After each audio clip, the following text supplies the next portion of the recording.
SubhanAllah. It's really sad. Just today I was speaking to someone. A deceived individual. A conned poor old man. Who saw me, he said, "How are you? You're a Muslim?" I said, "Yeah." He said, "Did you observe the fast today? Were you fasting?" I said, "No, but let me ask you a question. Why were you fasting?" He said, "Well, it's recommended to fast on the day of Ashura." I said, "Oh, is it? Who told you so?" He said, "The Prophet observed the fast on the day of Ashura." I said, "Oh, did he? Would you please narrate the tradition that says the Prophet observed the fast on the day of Ashura?" He said, "Well, I don't know much." I said, "Well, I'll cut to the chase. I'll tell you the narration." It says that the Prophet came back to the city of Medina after a war. When he entered the city, he noticed that the Jewish community in the city was fasting. He said, "Oh, you guys are fasting?" They said, "Yeah." The Prophet said, "Why are you fasting?" They said, "Because this is a blessed day. It's the day when Moses was able to split the sea and save the Israelites. It's the day when the Pharaoh drowned and was killed. It's the day when the ark of Noah rested on the ground. It's the day when God forgave Adam of his sin. It's the day that this happened. It's the day that every single festivity that you can think of was attributed to the day of Ashura. Therefore, we fast." The Prophet said, "Oh, well, that's a good idea. In that case, since I'm closer to Musa than you are, both of us being prophets and all, then I will fast today and I will ask all the Muslims to observe the fast." I said, "I ask you in God's name, if you had the number of a great scholar stored on your mobile phone, and suddenly you had a little bit of a problem with your prayers. You had a question. You didn't know whether your prayers were accepted or not, whether you need to repeat your prayers or not, right?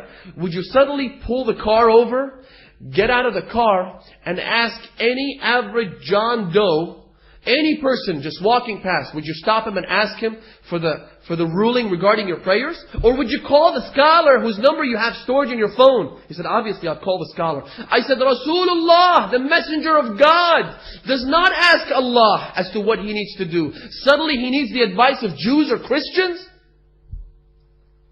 The Prophet needs to be told by the Jews as to what he needs to do?" He said, "No, he's not." I said, "How could he imitate the Jews if he's the messenger of God?" He said, "No, he's not imitating them. He's just saying it's a good idea." I said, "You're wearing jeans. If I came up to you and said to you, 'Wow, you're wearing jeans. Those are very nice. And I'm going to start wearing jeans.' I tell you, I'm going to start wearing jeans from tomorrow, and I'm going to ask all my friends to wear jeans. Am I imitating you or not?" He said, "Yes." I said, "That's what the Prophet is doing according to you."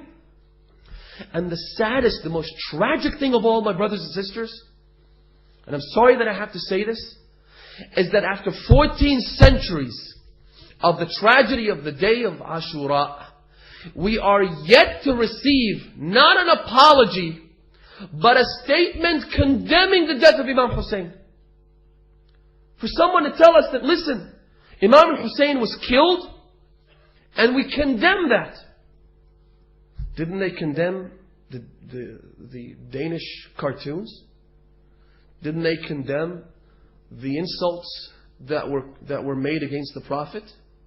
By going berserk in the streets, burning cars, destroying public property? Didn't that happen? Why? Because the Prophet was insulted? Which is a bigger insult? For the Prophet's own flesh and blood to be murdered in a desolate land while being thirsty, the way a camel is slaughtered. Which is more insulting to the Prophet, do you think? A bunch of pathetic cartoons, or for his grandson to be killed? Why don't you condemn that? Or you know what? We don't want your condemnation. At least don't celebrate this day as a day of celebration and festivity. Is that too much to ask? Is it too much to ask?